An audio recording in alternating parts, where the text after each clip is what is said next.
El exorcismo y el camino a la liberación. El padre José Antonio Fortea es sacerdote de la diócesis de Alcalá de Henares, Madrid, y experto en el campo de la demonología. Aprobado exorcista de su diócesis, ha realizado numerosos exorcismos y conferencias sobre este tema en todo el mundo.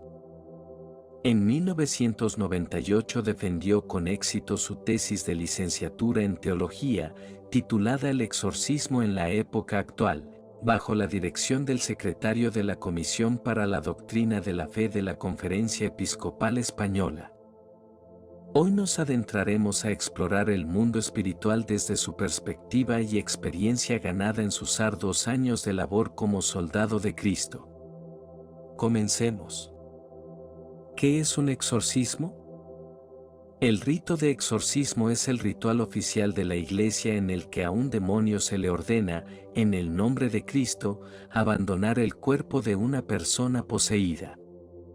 Aunque el rito eclesiástico de exorcismo contiene muchos componentes secundarios, por ejemplo, la letanía de los santos, la liturgia de la palabra, la oración del Señor, etc. Su esencia es la expulsión del demonio. Las oraciones dirigidas a Dios son implorantes, es decir, se ruega o suplica a Dios su asistencia en la expulsión del demonio. Nunca se pide nada al demonio, se le ordena salir en el nombre del Redentor.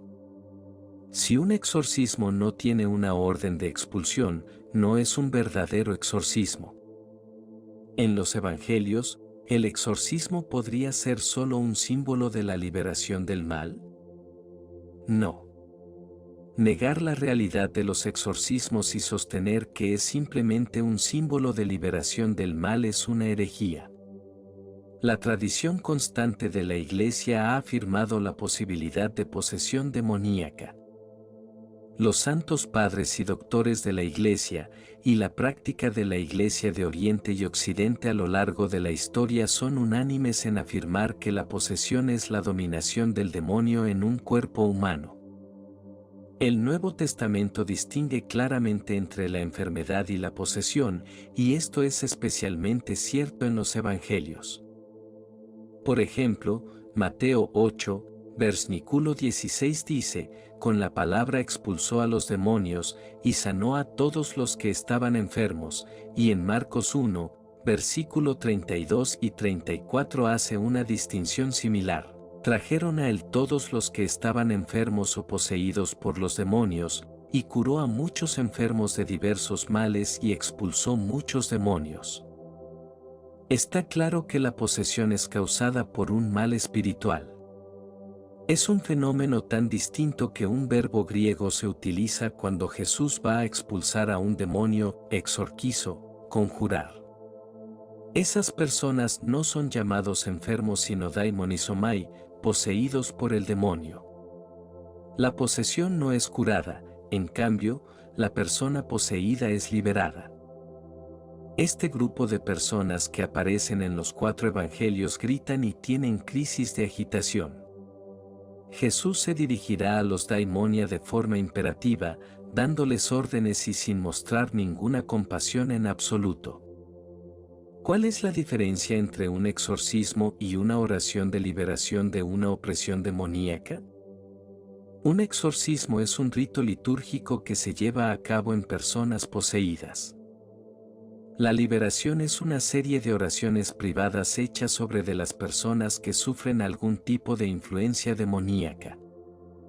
El rito litúrgico de exorcismo está predeterminado, se requiere autorización por el obispo y debe llevarse a cabo únicamente cuando uno tiene la certeza de que una persona está poseída por un espíritu demoníaco. La oración de la liberación puede ser larga o puede durar menos de 15 minutos. Puede ser realizada por un grupo de oración o por un sacerdote, de cualquier manera, es una oración privada. En otras palabras, no se trata de una oración litúrgica y también puede ser improvisada. Esta oración privada de la liberación se puede hacer incluso si solo hay una sospecha de una influencia demoníaca nociva, en cualquier grado y por débil que sea. En un exorcismo, el sacerdote reza para que la persona poseída sea liberada del diablo. En una oración de liberación, pedimos a Dios que establezca una persona libre de algún grado de influencia demoníaca, incluyendo lo que algunos han denominado espíritus aferrantes. A menudo, cuando experimentamos una herida, autoimpuestas a causa de pecado o de alguna fuerza externa o de persona, los espíritus demoníacos pueden agarrarse a la herida y prevenir su cicatrización. También podemos experimentar insalubres ataduras del alma a gente a través de contacto sexual y de relaciones emocionalmente abusivas.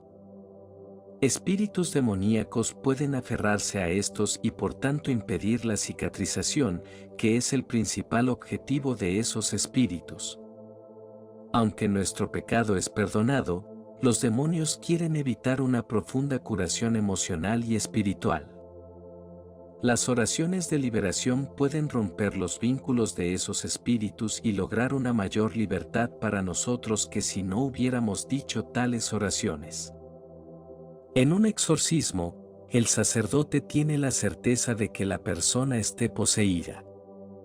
En cambio, en una oración de liberación el sacerdote no está seguro de la magnitud de la opresión demoníaca. ¿Cuál es la mejor manera de organizar el ministerio de exorcista? La forma ideal de organizar el ministerio de exorcista es garantizar que haya un número suficiente de sacerdotes bien formados.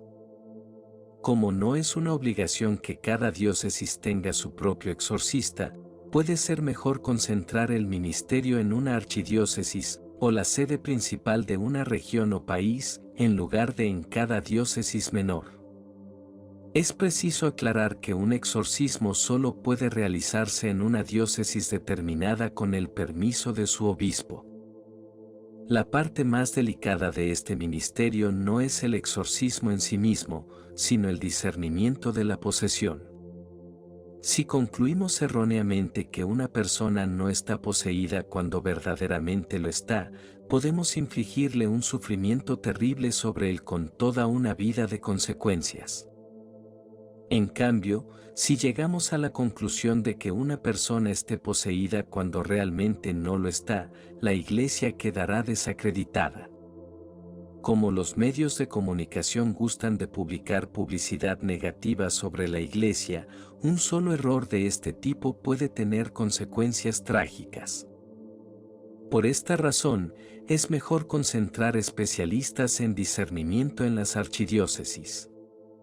Una vez que un caso de sospecha de posesión ha demostrado ser creíble, el especialista archidiocesano puede consultar con la diócesis en la que reside la persona poseída para que un sacerdote autorizado pueda proceder con un exorcismo. Aunque basta un especialista para cada caso particular, es preferible que 3 exorcistas participen en el equipo de discernimiento. Los 3 sacerdotes deben ser de diferentes edades para asegurar que, si uno muere, no todo conocimiento muere con él. Independientemente de cuánto del conocimiento del discernimiento esté sobre papel, nada puede sustituir a la experiencia. Por esta razón, es bueno que un exorcista más viejo y experimentado enseñe a un exorcista joven. Después de que se ha demostrado que es una verdadera posesión y se ha concedido la debida autorización episcopal, lo ideal es tener un equipo de 5 a 10 laicos para ayudar en el exorcismo rezando y ayudando a mantener sujeto al poseído. La oración de este equipo de laicos que colaboran en el exorcismo es mayor que la del sacerdote solo. No es necesario que el mismo equipo de sacerdotes que perfila el caso también realice el exorcismo. El exorcismo real es más fácil que la acción de discernimiento. Durante el exorcismo, el manual oficial es suficiente. Pero no hay ningún manual que puede discernir los verdaderos casos de los falsos. La experiencia acumulada de los especialistas es necesaria. En conclusión, la mejor manera de organizar el ministerio de exorcista en la diócesis es con 3 grupos principales. 1. Los especialistas encargados de discernir los verdaderos casos de posesión. 2. Exorcistas que realice los exorcismos reales. Y 3. Un equipo de laicos que colaboren con oraciones y ayuden a sujetar a la persona, si es necesario, durante el exorcismo. Como el poseído normalmente necesita una verdadera catequesis para ayudarle a crecer más cerca de Cristo, dentro de este tercer grupo de ayudantes laicos puede haber un grupo más establecido que ayude espiritualmente a la persona poseída y su familia. Algunos de estos asistentes pueden reunir experiencia suficiente a fin de que puedan convertirse en consultores. Si un ayudante laico católico es también un psiquiatra que entiende bien la vida espiritual, su opinión puede ser la más precisa a fin de discernir los casos. Dicho esto, sin embargo, en mi experiencia, no hay nada mejor que el sentido común y una devota vida espiritual. ¿Es necesaria una evaluación psiquiátrica antes de proceder con un exorcismo? No. La Iglesia no suele requerir una evaluación psiquiátrica de un individuo antes de proceder con un exorcismo. Tal requisito no aparece en ningún texto normativo sobre el tema. ¿Por qué? Una evaluación psiquiátrica solo puede hablar de posibilidades. Si el exorcista está seguro de la posesión, entonces ¿por qué necesita una evaluación psiquiátrica? En no pocos casos, se ha demostrado que la enfermedad psiquiátrica coexiste con la posesión demoníaca, pero las dos realidades son distintas. La enfermedad mental no excluye la posibilidad de la posesión. ¿Por qué un sacerdote necesita el permiso del obispo para proceder a un exorcismo? En la iglesia primitiva, un sacerdote no necesitaba permiso de su obispo para exorcizar. El ministerio era ejercido cuando parecía oportuno. En el siglo V, sin embargo, una norma eclesiástica fue establecida para que nadie pudiera realizar un exorcismo sin autorización del obispo. En el año 416, el Papa Inocencio I escribió una carta al obispo de Gubbio diciendo: «Usted debe tener una actitud caritativa con los bautizados que después del bautismo son poseídos por el diablo a causa de algún vicio o pecado. Para esto, puede ser designado un sacerdote o diácono. Realizar el exorcismo no es lícito sin la orden del obispo». ¿Por qué la Iglesia imponer este requisito? Porque este campo requiere una especial prudencia. También, porque la cuestión es bastante delicada, de modo que un acto imprudente de un clérigo podría perjudicar al supuesto poseso y causar daño al prestigio de la Iglesia en general. Por esta razón, la Iglesia ha optado por establecer una vigilancia especial en este ministerio. Es interesante observar que en Oriente, este ministerio se ejerce como una actividad carismática que no necesita autorización expresa del obispo. ¿Qué es la infestación demoníaca? Infestación demoníaca es el fenómeno en el que un demonio posee un lugar, como una casa o un edificio, o un objeto. Un demonio, por poseer un lugar, puede mover cosas a voluntad y causar diferentes ruidos y olores. La infestación nunca provoca la posesión de ninguna de las personas que viven allí. La infestación puede ocurrir en un determinado lugar debido a que algunos ritos esotéricos satánicos se realizan con frecuencia.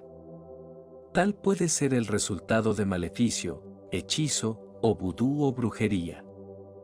Para poner fin a la infestación de un lugar, el rito de exorcismo enumera varias oraciones específicas que necesitan ser recitadas.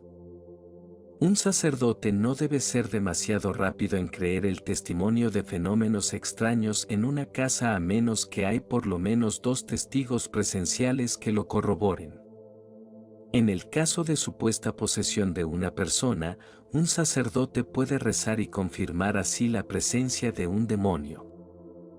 pero en el caso de la infestación no ocurre nada cuando se reza en el lugar sospechoso. Por lo tanto, todo depende de la información que se obtenga sobre ese sitio. Esta es la razón por la que no hay manera de establecer una verdadera infestación con certeza sin corroborar varios testimonios sobre los acontecimientos extraordinarios que han presenciado. En estos casos, el sacerdote puede bendecir la casa y animar a la familia a rezar juntos cada día.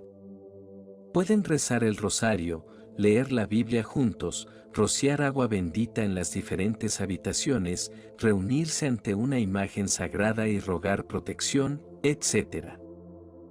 La persistencia de la oración de la familia, en el curso de varias semanas o meses, puede destruir completamente la infestación demoníaca en su casa. ¿Pueden estar infestados los animales? Sí, pero es extremadamente raro. La posesión de animales es también una forma de infestación demoníaca.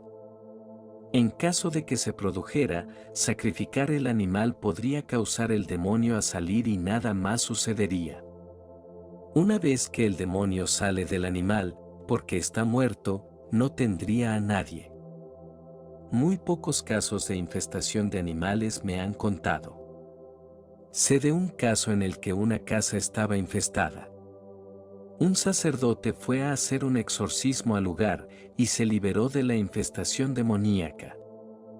Después de esto, sin embargo, el perro de la familia comenzó a comportarse de forma extraña. Cada vez que la puerta se abría, el perro salía corriendo y se paraba en medio de la calle. La familia salía y cogía al perro, pero finalmente fue golpeado por un automóvil. La infestación de un objeto solo puede producirse si el objeto ha sido utilizado en un hechizo o sortilegio. Sabemos que un determinado objeto está infestado cuando provoca ciertas actividades demoníacas, por ejemplo, las cosas se mueven inexplicablemente o hay ruidos inexplicables o malos olores, donde quiera que se coloca. En tales casos, el objeto debe ser quemado tras ser rociado con agua bendita. Las cenizas deben ser enterradas. ¿Quién puede ser exorcista? Comúnmente se cree que un sacerdote debe ser santo y virtuoso para ser un exorcista, y ese es sin duda el ideal, el más virtuoso es el mejor. Aunque, estrictamente hablando, cualquier sacerdote puede realizar el rito de exorcismo. Incluso los sacerdotes que no son los más edificantes pueden expulsar demonios sin dificultad, aunque el exorcismo puede tardar un poco más. Aunque pueda parecer escandaloso a algunos, incluso un sacerdote en pecado mortal puede realizar un exorcismo y lograr expulsar demonios. ¿Por qué? Porque el rito de exorcismo es la oración litúrgica de la Iglesia, en la que se usan el poder de la oración, el poder del sacerdocio y el poder del nombre de Jesús. Como con el ministerio de los sacramentos, actúa ex opere operato, es decir, independientemente de la nobleza del ministro. La santidad del sacerdote es sin duda útil, pero no es necesaria. Aunque la santidad no es absolutamente necesaria para el exorcismo, el sentido común sí lo es. El sentido común es la única cosa que la Iglesia no puede añadir, un sacerdote lo tiene o no lo tiene. Además de tener sentido común, el exorcista debe estar dispuesto a dedicar el tiempo, interés y sensibilidad necesarios para cumplir este ministerio. Aunque pueda tener sabiduría y virtud, si realiza exorcismos con prisa y sin atender a las necesidades de los posesos será un pobre exorcista. En este caso, un sacerdote de menor virtud pero con gran atención es preferible. ¿Hay un peligro de orgullo para un exorcista? Sí, y este peligro es muy grande. El exorcismo es un ministerio que, si se practica regularmente, atrae una general admiración y el más profundo agradecimiento de quienes han sido liberados de la posesión. Por otro lado, el continuo ejercicio de este ministerio proporciona al exorcista muy especializados y profundos conocimientos de los demonios que no se aprenden en los libros o en la escuela. Para compensar esta posible fuente de orgullo, Dios normalmente permite al exorcista sufrir la incomprensión y burlas de muchos de sus hermanos sacerdotes. Como tal, el exorcista trabaja toda su vida entre ser admirado y agradecido por algunos y amargamente despreciado y perseguido por los demás. Esto le ayuda a crecer en la virtud de la humildad. Cualquier exorcista conoce compañeros sacerdotes que piensan que eso es una locura y que su trabajo es un peligro para la reputación e imagen de la Iglesia. Desgraciadamente, no conozco ningún exorcista que no ha tenido que sufrir a manos de sacerdotes decididos a hablar y poner fin al escándalo de la superstición medieval, es decir, el exorcismo, para el bien de la Iglesia. Quien es llamado al ministerio de exorcista no debe pensar que la persecución que sufre es simplemente el resultado de la incomprensión, es decir, que durará solo hasta que otros vean los frutos de exorcismo y el buen sentido con la que trabaja.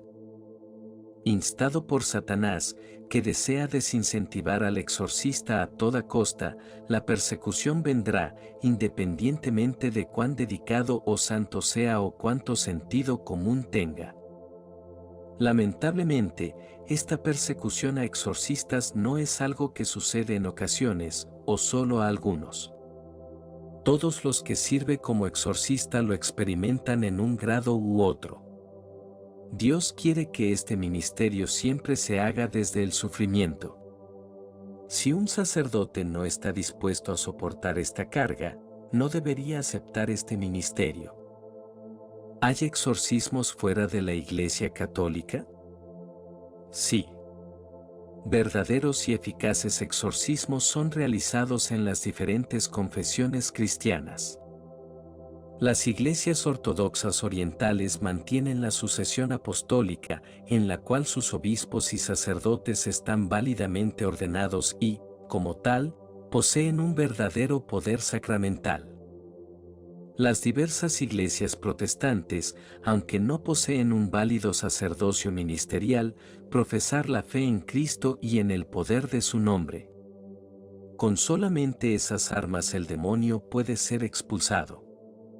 Dios, en su sabiduría, no ha querido poner demasiadas condiciones en la mayoría de las prácticas cristianas esenciales para su validez. Por ejemplo, el bautismo, por el cual uno entra en la fe cristiana, normalmente se considera válido en todas las tradiciones cristianas, siempre que se siga la fórmula trinitaria dada por Jesús. Yo os bautizo en el nombre del Padre, y del Hijo, y del Espíritu Santo. Asimismo, Jesús conocía el gran sufrimiento que la posesión demoníaca causaría a los afectados por ella, y no quiso establecer condiciones estrictas para realizar exorcismos eficaces. En el cristianismo ortodoxo, los exorcismos son realizados de una manera muy similar a las del rito católico romano. En las iglesias pentecostales del protestantismo, los exorcismos normalmente constan de un grupo de fieles que se reúnen para alabar a Dios y, en medio de estas alabanzas, ordenan al demonio una y otra vez que deje a la persona en el nombre de Jesús. La fe de los presentes y el poder del nombre de Jesús son suficientes para provocar la salida de los demonios. Aparte de la tradición pentecostal, la corriente principal de las principales iglesias protestantes, por ejemplo los luteranos, anglicanos, presbiterianos, ya no hacen hincapié en la realidad de la posesión demoníaca y no practicar el exorcismo. Parece extraño que estos seguidores de Cristo no sepan cómo lidiar con los casos de opresión del maligno. Una vez que una tradición de siglos de creencia y práctica cristiana se corta, no puede ser creados de cero nuevos métodos para tratar con el diablo. ¿Por qué algunos exorcismos duran tanto tiempo? Dado que no todos los demonios son de la misma jerarquía, no todos tienen la misma potencia. Como resultado, algunos demonios son más difíciles de expulsar a otros. Los demonios que tienen naturalezas angélicas pertenecientes a los coros más altos son los más difíciles de sacar del cuerpo. Satanás y Lucifer son los más difíciles de exorcizar. No importa cuán santo el exorcista, un exorcismo de tan poderoso demonio toma tiempo. Podemos ver aquí un paralelo en el mundo de la medicina, donde el corazón o la cirugía cerebral es más compleja y tarda más que la cirugía estética. Incluso en la Biblia algunos exorcismos eran más difíciles y largos que otros. En Marcos 9, por ejemplo, leemos cómo los apóstoles no podían expulsar a un demonio de un muchacho joven. Cuando más tarde le preguntaron a Jesús por qué no podían expulsarlo, Jesús responde: este tipo no puede ser expulsado por nada más que por oración y ayuno. En el exorcismo, como con cualquier otro ministerio, hay una distinción entre poder y autoridad. Y Jesús llamó a los 12 y les dio poder y autoridad sobre todos los demonios, Lucas 9, versículo 1. Esta distinción se observa en la respuesta de Jesús a ellos en Marcos 9:29, los apóstoles tenían plena autoridad para expulsar, pero necesitaban aumentar su poder sobre los demonios creciendo en su santidad, es decir, a través de oración y ayuno. Por el contrario, en Marcos 9, versículo 38, leemos de un hombre que tenía poder sobre los demonios, pero no autoridad apostólica. Maestro, hemos visto un hombre expulsando demonios en tu nombre, y se lo prohibimos, porque él no era uno de los nuestros. ¿Cómo se sabe que el último demonio ha salido de la persona? Dado que la poseía puede tener varios demonios, la cuestión de cómo se determina cuando el último demonio ha dejado surge. Cuando un demonio sale, la persona permanece en paz, recupera la conciencia y abre sus ojos. Él puede incluso sentir una felicidad espiritual. El exorcista debe rezar por la persona durante 2 o 3 minutos más. Si un demonio todavía está dentro, la persona va a caer en un trance o el demonio se convertirá en furioso. Si la persona sigue consciente, él debe preguntarse si él no siente nada. Si la respuesta es no, entonces todos los presentes deben arrodillarse y dar gracias al Señor por la liberación de la persona del demonio. Deberían también dar las gracias a los ángeles y a los santos por su ayuda y su intercesión. Si un sacerdote cree que cada demonio ha dejado pero, en realidad, no es el caso, no se haría un gran daño. Los poseídos, simplemente llame a él de nuevo, diciendo que algunos de los síntomas que le hizo pedir un exorcismo en primer lugar aún están presentes. El exorcista entonces sería necesario repetir las oraciones para sacar el último demonio o demonios. ¿Puede alguien que ha sido poseído ser reposeído después de ser exorcizado? La persona poseída y su familia hacen esta pregunta con mucha desesperación durante el proceso de exorcismo. Puedo contestar categóricamente que no van a ser poseído de nuevo. Si la persona vive en la gracia de Dios, reza, y va a misa y confesión regular, es decir, una vez al mes o incluso más a menudo, él no tiene nada que temer porque él está protegido, el mal no puede entrar de nuevo. Por otro lado, si la persona liberada vuelve a su vieja vida de pecado, podría ser poseído de nuevo. Si es reposeído, lo será por más y peores demonios. Necesitamos dejar a los recién liberados en un estado muy tranquilo, diciéndole que si viven una vida cristiana, un demonio no pueden entrar en él de nuevo, incluso aunque quiera. También se les debe asegurar que un demonio no volverá aunque cometa uno o más pecados mortales. Estará en peligro solo si vuelve a vivir en un estado de pecado, es decir, a una situación de alejamiento de Dios. Por ejemplo, sé de una señora que había sido liberada de todos sus demonios. Unos días más tarde me llamó diciendo que se sentía mal, la sensación de opresión en el pecho que sentía antes y otros síntomas había regresado. Yo estaba muy sorprendido, porque estaba seguro de que los demonios habían sido expulsados. Ella me aseguró que desde que fue liberada estaba rezando mucho, leyendo la Biblia y haciendo otras cosas espirituales. Puse mis manos sobre ella y recé por ella.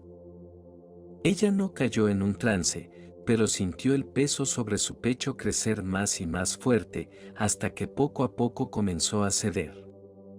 Durante la oración, que no duró más de 5 minutos, la opresión que ella sentía se hizo cada vez más débil hasta que desapareció por completo. Ella no ha tenido problemas desde entonces. ¿Qué ocurrió en este caso? Fue claramente influencia demoníaca. El demonio la había dejado, pero luego intentó entrar en ella de nuevo. No pudo volver a entrar porque estaba protegida por la armadura de su vida espiritual.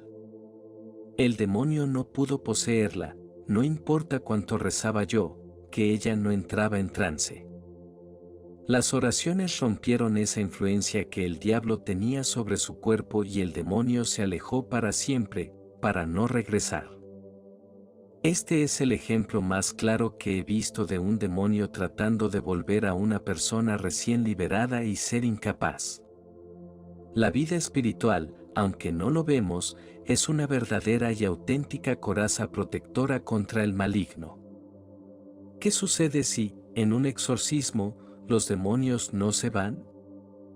Si pasan semanas o meses sin ningún demonio expulsado, esto podría significar que la persona poseída no está siguiendo las indicaciones del exorcista. Antes de la primera sesión del exorcismo, el exorcista debe asesorar al poseído para que rece, vaya a misa, se confiese y se esfuerce por vivir de acuerdo con los 10 mandamientos. Algunas personas se acercan a un exorcista como lo harían a un médico. Piensan que un exorcismo es similar a tomar medicamentos recetados, la medicina curará su enfermedad y pueden seguir viviendo como antes.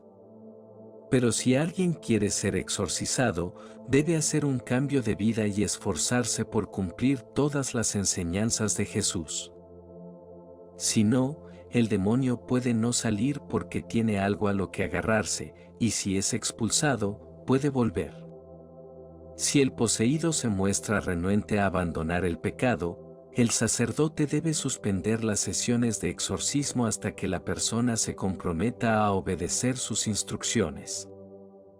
Por ejemplo, si la persona está viviendo en una unión ilícita, debe primero entender por qué él debe poner su vida en orden delante de Dios. Las buenas intenciones no sirven de nada, la ley de Dios es objetiva y debe ser respetada.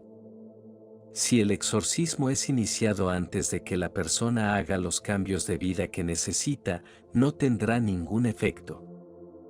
Como hemos dicho, si un demonio tiene algo a que aferrarse, no lo va a soltar.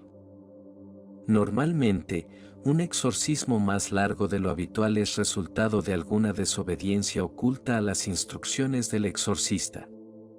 Si la persona parece sincera y está siguiendo las instrucciones del exorcista, entonces el mejor remedio es traer a otro sacerdote para ver si tiene más éxito.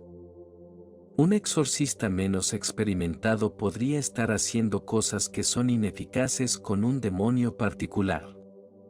Puede ser útil probar con un sacerdote con más experiencia. ¿Qué hace que un demonio se marche durante un exorcismo? Hay 3 cosas que pueden hacer que un demonio deje el cuerpo de una persona. 1. El demonio mismo decide irse. 2. El poder sacerdotal le obliga a irse. 3. Un ángel enviado por Dios le obliga a irse. Los demonios más débiles suelen irse por su propia voluntad. Las cosas sagradas y la oración lo torturan, y llega el momento en que deciden dejar de sufrir. A veces cuando salen dicen cosas como, me voy. No me expulsas, me voy por mi propia voluntad. Los demonios más fuertes, en un primer momento se niegan a salir, no importa cuánto sean torturados. Exorcizar estos demonios lleva más tiempo, pero la orden del exorcista les obliga. Durante el exorcismo, lentamente se van volviendo más débiles y terminan siendo expulsados por la fuerza de la oración. Los demonios de más alto rango, aunque también sufren terriblemente en un exorcismo, se niegan a salir a menos que un ángel venga a expulsarlos. En un momento determinado durante la oración de invocación, Dios envía un ángel para liberar a la persona. Hacia el final del exorcismo, una lucha invisible entre el ángel y el demonio se produce. La persona poseída mira a un lugar específico e intenta arañar y golpear a los presentes. Es entonces cuando suceden los peores gritos y convulsiones. Aunque el exorcista esté callado, el ángel está presente y el poseído es liberado por medio de su intervención. ¿Qué es una maldición? Una maldición es una acción que se hace para perjudicar a otro con la ayuda de los demonios. Hay maldiciones específicas para matar, causar que uno sea poseído, hacer que las cosas vayan mal en los negocios, hacer que alguien enferme, etc. Como ya hemos dicho, las maldiciones son eficaces solo si Dios les permite que tengan efecto. Cuanto más se reza, más se estará protegido contra estas cosas. El antiguo rito de exorcismo dice en su introducción, ordena al demonio que te indique si permanece en ese cuerpo debido a algunos trabajos de magia, signos o instrumentos de maldición. Si esas cosas el poseído las ha comido, tienen que ser vomitadas. Si están en algún lugar fuera del cuerpo, tienen que ser reveladas. Cuando se encuentren, tienen que ser completamente quemadas. Si un poseído vomita un objeto maldito, debe ser quemado. Es mejor que el exorcista no lo toque, pero si lo toca debe continuar orando mientras lo toque, y deberá lavarse las manos con agua bendita. Si no, estos objetos pueden ocasionarle problemas de salud durante algún tiempo. ¿Las maldiciones son realmente eficaces? Muchas personas preguntan si las maldiciones son verdaderamente eficaces. Lo primero que hay que decir es que quien hace la maldición, así como la persona que haya pedido que se haga la maldición, serán los primeros afectados por el demonio. Sin duda alguna sufrirán algún tipo de influencia demoníaca, posesión o enfermedad. El mal que deseen en otro, volverá a ellos. Un demonio nunca se invoca en vano. ¿Pero es una maldición eficaz contra la persona a quien va dirigida? Pues eso depende de la voluntad de Dios. Es decir, es lo mismo que pasa con los accidentes, enfermedades o desgracias. Durante nuestro tiempo en esta vida Dios nos permite experimentar el bien y el mal, porque esta vida es un periodo de prueba, de purificación. Por supuesto, la persona que reza y vive en gracia de Dios está protegida. Cuanto más se reza y se vive una vida espiritual, más se está protegido. ¿Cómo podemos saber si alguien es víctima de una maldición? En la mayoría de los casos no hay manera de saberlo, pues la acción demoníaca es invisible. Solo es seguro en el caso de posesión o influencia demoníaca en la que los signos visibles son evidentes para el exorcista. También es posible deducir que un mal es fruto de un maleficio cuando ese mal viene acompañado de hechos malignos preternaturales. Pero, aparte de la evidencia externa de la acción de los demonios, uno nunca puede saber si algo viene de causas naturales o no. ¿Qué se puede hacer para contrarrestar los efectos de una maldición? Aunque a menudo sea imposible saber con certeza si hay una maldición, ¿qué puede hacer una persona si sospecha firmemente que una maldición se ha hecho contra él? Si él está realmente bajo una maldición, la única manera de quitarla es hacer justo lo contrario. En otras palabras, si una persona ha invocado un demonio para hacer el mal, entonces uno tiene que invocar a Dios para protegerle, ayudarle y bendecirle. Dios siempre es más fuerte que el mal. Cuando la gente viene a mi parroquia diciendo que están sufriendo una maldición, yo les digo que es imposible demostrar la causalidad demoníaca salvo en raros casos. Pero si realmente ellos sufren una maldición, el único remedio es hacer lo siguiente: rezar el rosario, leer la Biblia, hablar con Dios cada día, asistir a misa con frecuencia, incluso a diario. Coloque un crucifijo bendecido y una imagen de la Virgen María en su casa. Hacer la señal de la cruz con agua bendita cada día. Si el mal que sufre una persona es por un demonio, se irá como resultado de estas devociones. Si nada cambia, entonces el mal que la persona sufre no es causado por una maldición. Además, si un sacerdote es exorcista y sospecha de una maldición, él puede rezar una oración de liberación y esto pondrá remedio a la situación. En algunas ocasiones, un demonio provoca el mal, enfermedades, por ejemplo, y se marcha.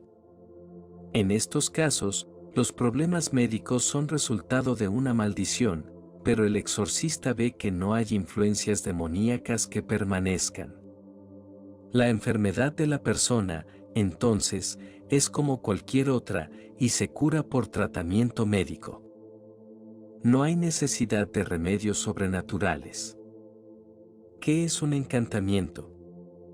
Mientras que una maldición es usada para perjudicar a alguien mediante el poder de los demonios, un encantamiento se utiliza para obtener algo positivo con ayuda de los demonios, por ejemplo, para conseguir que alguien se enamore, hacer que las cosas vayan bien en los negocios, o ser ascendido en el trabajo. Por supuesto, los demonios no pueden realmente dar a la gente estas cosas, solo pueden tentar e influir en otras personas para ayudar a conseguirlo. Por eso, los encantamientos no suelen funcionar. Sin embargo, pueden dar lugar a algún tipo de influencias demoníacas, incluso la posesión. Este pasa a la persona que lo hace o pide el encantamiento y a veces también a la persona a quien se dirige el encantamiento. En un exorcismo, el objeto de una maldición o encantamiento puede ser descubierto. Debe ser destruido. Incluso si no se encuentra nada, la oración a Dios destruirá la influencia demoníaca de cualquier objeto que pueda estar presente. ¿Cuál es la diferencia entre la magia blanca y la negra? En el lenguaje popular, la magia blanca se dice que es la que se usa para el bien, mientras que la magia negra se usa para el mal. Pero ambos tipos de magia son inútiles. Estrictamente hablando, cualquier efecto paranormal conseguido a través de magia se logra a través de la intervención de los demonios, no como resultado de los poderes mágicos de una persona en particular. Incluso aunque quienes practican la magia, brujas, hechiceros, videntes, etc., lo nieguen o no sean conscientes de ello, lo cierto es que el diablo está detrás de todas sus obras. Y la misma magia que practican, al final les expone a influencias demoníacas, incluso a la posesión. ¿Los videntes y médiums pueden ver el futuro con la intervención de los demonios? No, por dos razones importantes. Los demonios no saben el futuro, solo puede deducir posibilidades. Los demonios tratan de hacernos daño, así que aunque tuviesen conocimiento del futuro, no nos lo dirían, para no ayudarnos. Dicho esto, como excepción pueden revelar alguna posibilidad futura concreta, para que una persona pueda hacerse adicta a consultar a un vidente o medium. Un cristiano nunca debe, por ningún motivo, consultar a un vidente. Consultar tal persona es un pecado objetivamente grave porque, en palabras del catecismo, el recurso a mediums oculta un deseo de poder sobre el tiempo, la historia y, en última instancia, otros seres humanos. Están en contradicción con el honor y el respeto, mezclados de amoroso temor, que debemos únicamente a Dios. Además, nunca se debe aconsejar a un poseído consultar a médiums o psíquicos. Lo que un sacerdote no puede ver con conocimiento teológico, no debe intentar reemplazarlo con la falsa ciencia de estos videntes. Los demonios actúan a través de horóscopos, tarot y otras formas de ver el futuro.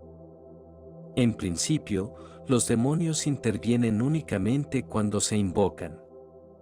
Las formas de adivinar el futuro como horóscopos o tarot no llaman a los poderes ocultos o a seres espirituales desconocidos. Como tales, no son demoníacos.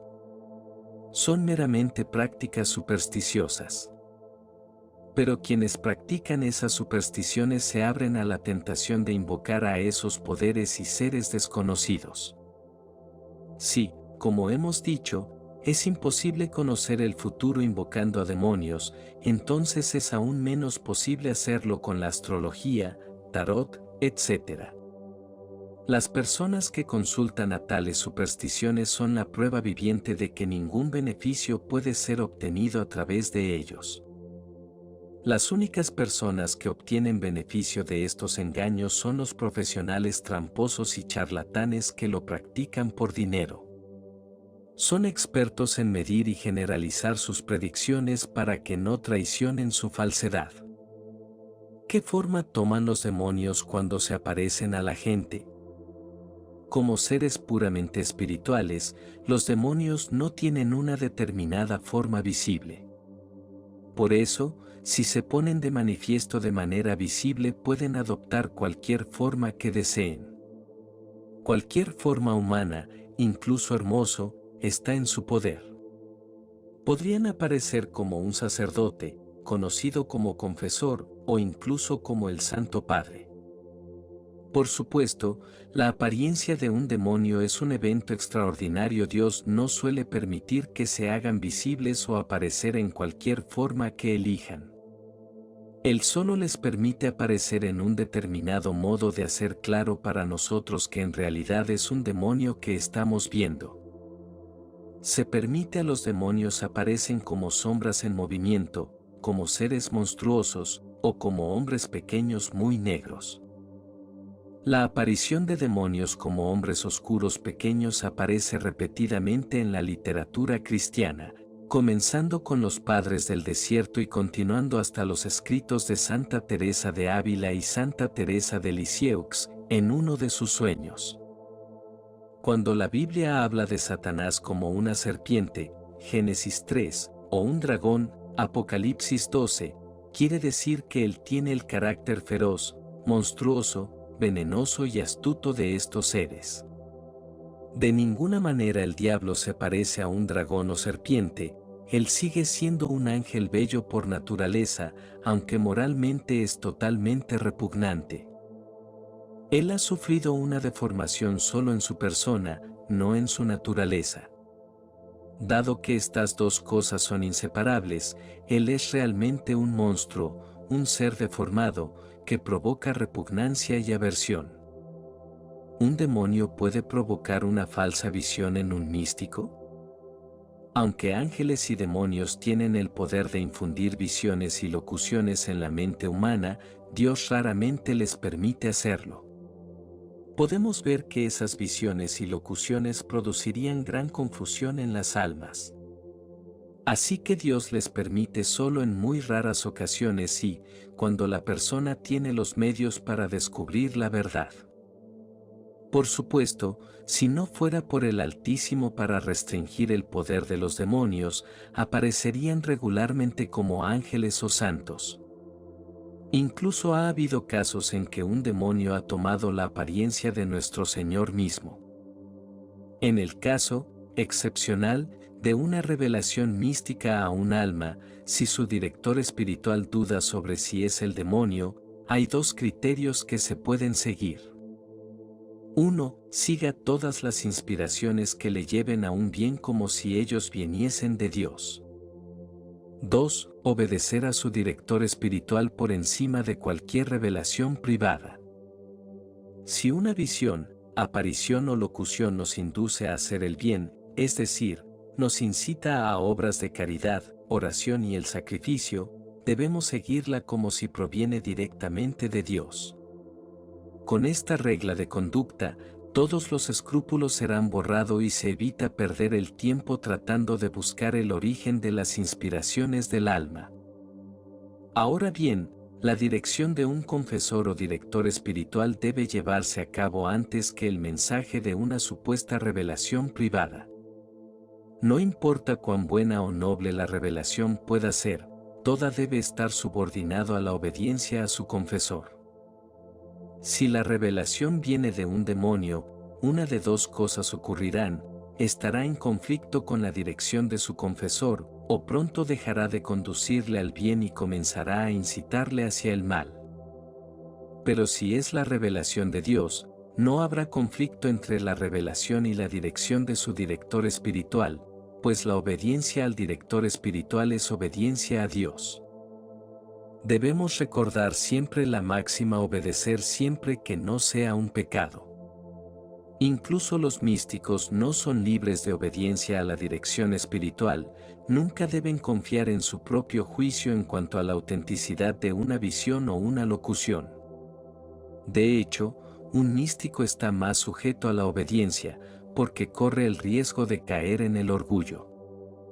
Si no es cuidadoso, lo que sucedió al diablo puede sucederle a él: el orgullo puede corromper el don que ha recibido.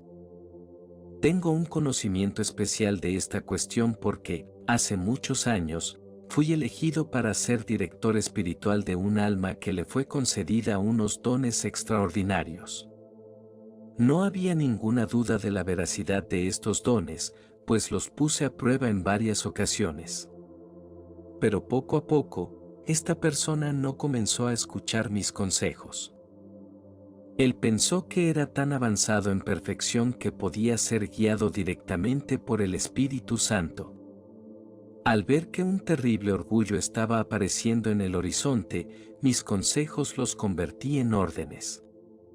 Pero esta persona optó por seguir sus propias inspiraciones más que lo que le decía. Gradualmente en los próximos años, pude ver que era cada vez más y más orgulloso. Por último, le dio un ultimátum: obedecer a mi dirección, o no sería su director espiritual. Al final, escogió su propia manera, que, según él, era la del Espíritu Santo. Un año más tarde, me enteré por amigos que había caído en una vida de pecado grave y había perdido todos los dones espirituales que yo había presenciado. Esta terrible historia sirve como recordatorio de que, en el camino a la santidad, muchos optan por permanecer en la cuneta y cuyos nombres nunca sabremos. ¿Un demonio puede causar estigmas? Sí, un demonio puede causar los estigmata, que son las heridas de Cristo sufrió en su pasión y muerte. En el pasado yo no creía que fuese posible, porque he considerado los estigmas un fenómeno que indica la aprobación divina de la persona que los tiene. Otros fenómenos místicos están ocultos y son dados por el bien de la persona que los posee, mientras que los estigmas son esencialmente dados para el beneficio de los demás. Por eso son marcas externas y que son, como yo creía, un tipo de confirmación divina de la santidad de la persona. Como enseña San Pablo, nadie me sea molesto, porque yo traigo en mi cuerpo las marcas del Señor Jesús. Si San Pablo se está refiriendo aquí a estigmas, entonces parecería corroborar la idea de que un estigmatizado tiene el favor de Dios, que es la típica sensación entre la gente que conoce el fenómeno. No obstante, más tarde en mi vida me enteré de un pseudo mesías que parecían tener heridas sangrantes en ciertas partes de su cuerpo. Aunque estas heridas no eran los estigmas per se, su piel todavía sangraba. Entonces, ¿qué conclusiones podemos extraer de todo esto? Quizá la gran lección que podemos aprender de esa historia anecdótica es que el mismo Dios que nos da las señales para conocer la verdad también nos ha dado la inteligencia para discernir estos signos. El Dios del intelecto se ha deleitado en darnos estos tipos de enigmas para nosotros para que los resolvamos. En cualquier caso, el origen de un caso de estigmas, como cualquier otro fenómeno místico, será deducido de los frutos que se producen en la vida de esta persona. Por sus frutos los conoceréis. Los frutos del maligno son orgullo y desobediencia, en conclusión, el pecado. Los frutos de un alma de Dios son la humildad, obediencia, y una vida de sacrificio y de virtud. Vuelvo a repetir que el hecho de que los estigmas pueden ser causados por un demonio es algo anecdótico y accidental, pero la lección que se puede aprender de ella es muy importante para cualquier campo eclesiástico. Todo puede ser simulado, excepto la virtud. Los signos, la razón teológica, intenciones, etc., son todos susceptibles de ser retorcidos y manipulados. La única cosa que no puede ser simulada es la virtud. ¿Es el anticristo el diablo? No. Muchas personas, incluso algunos clérigos, identifican erróneamente la figura bíblica del anticristo con el diablo. En la Biblia el anticristo siempre es presentado como un ser humano. Apocalipsis 13, versículo 18 dice expresamente que 666, el número del anticristo, es el número del hombre. Por tanto, el anticristo no es un demonio, sino un hombre que propaga el odio, la guerra y el mal. Infames personajes históricos como Nerón, Napoleón y Hitler son especialmente tipos del anticristo. El propio nombre de anticristo también nos dice mucho acerca de esta nefasta figura. Estamos tratando con una persona que trabaja en contra de Cristo. Él está enfrentado a Cristo. Jesús Cristo difunde amor, paz y misericordia. El anticristo difundirá odio, guerra y venganza. Uno es humilde, sirvió y terminó siendo crucificado. El otro es una figura orgullosa y triunfalista. Uno tiene un padre que es Dios, el otro tiene a Satanás como padre espiritual.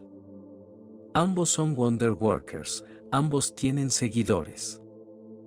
Por otro lado, cientos de personas me han preguntado cuál es el significado del número 666 y a quién corresponde. Yo siempre les digo que cuando llegue el tiempo final su significado será entendido.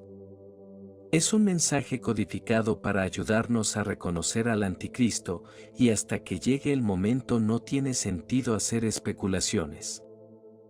Esta profecía es similar a las del Antiguo Testamento sobre la venida del Mesías, no eran totalmente comprensibles antes de su cumplimiento, pero su significado es perfectamente claro después de ocurridos los hechos. El número 666 es un signo de que podemos reconocer al anticristo para que, cuando llegue, el significado de la profecía será claro. ¿Qué significa cuando San Pablo dice que Cristo traerá a los demonios en su triunfal corte? Jesús desarmó a los principados y potestades e hizo un ejemplo público de ello, triunfando sobre ellos en él. Cuando San Pablo aquí habla de principados y poderes, se está refiriendo a los ángeles pertenecientes a esas dos jerarquías que se rebelaron.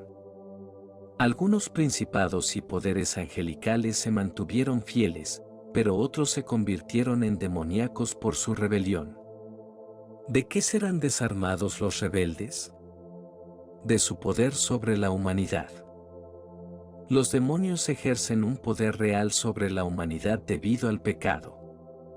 Esta influencia se ejerce a través de la tentación y finalmente es destruida por la cruz de Cristo.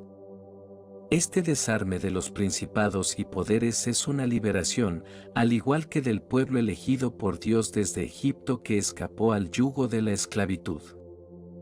Cuando San Pablo dice que Cristo les ha guiado en su triunfo, se refiere a la imagen de los victoriosos generales romanos entrando en la ciudad seguido a pie por los líderes enemigos capturados.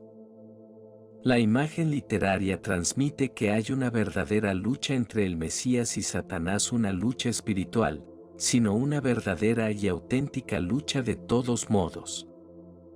La corte triunfal de Jesús no es como las de tribunales mundanos. Los espíritus no ocupan espacio ni pueden alinearse. Más bien la exhibición pública de la que habla San Pablo es la exposición ante todos los ángeles y bienaventurados de cada una de las victorias que Jesús logró en sus batallas contra los espíritus del mal.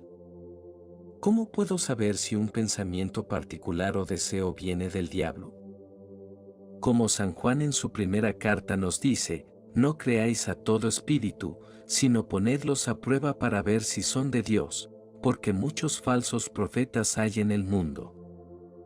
San Ignacio de Loyola, en sus profundos ejercicios espirituales, ofrece varias reglas para el discernimiento de espíritus.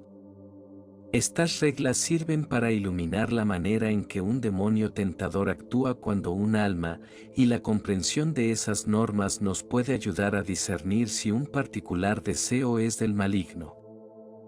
En su primera regla, San Ignacio señala que en las personas que van de pecado mortal en pecado mortal, el diablo comúnmente les propone placeres aparentes, buscando mantener atados en delicias y placeres sensuales, de modo que puedan crecer en sus pecados y vicios. La segunda regla se refiere a personas que están pasando sobre una intensa purificación de sus pecados y vicios a fin de que puedan servir a Dios más fielmente. He aquí, el diablo, a diferencia de la primera regla, trata de entristecer y frustrar sus progresos poniendo obstáculos e inquietarlo con falsos temores, a fin de que puedan renunciar a la práctica de la virtud. En su regla 122, San Ignacio compara el diablo con un comandante de un ejército empeñado en conquistar, examinando las fortalezas y debilidades del enemigo y atacándolas en el punto débil. Como enemigo de la naturaleza humana, el diablo mira nuestras virtudes y nos ataca en la zona donde estamos más débiles y más críticas para nuestra salvación eterna. Por lo tanto, si comprendemos y aplicamos estas reglas a un pensamiento o deseo particular, podemos discernir más fácilmente si una determinada inspiración es del maligno. Si te ha interesado este tema y quieres seguir conociendo más sobre el mundo espiritual y católico, no olvides darle like al video y suscribirte al canal. Así no te perderás ninguno de nuestros próximos contenidos. Que Dios te bendiga.